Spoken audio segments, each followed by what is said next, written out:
बिल्कुलु, मुंहिंजे वालिद साहब ॾाॾे ऐं चाचे जो क़त्ल केस समूरी सिंध इन केस खां वाक़ुफ़ु आहे ऐं यक़ीनन समूरी सिंध जो इहो ई मौक़िफ़ आहे त ही केस फ़क़ति मुंहिंजे घर ताईं महदूद नाहे। ही केस सिंध जे हर उन मज़लूम जो केस आहे जेके सरदारी ऐं जागीरदारी निज़ाम जो शिकार आहिनि।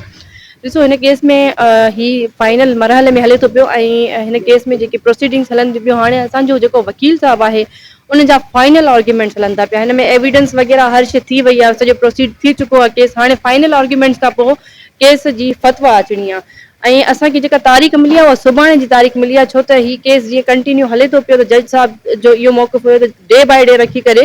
हिन केस जी जल्द सां जल्द फतवा ॾिनी वञे त जीअं ज़ाहिर आहे हिकिड़ो इंसाफ़ प्रोवाइड थी सघे।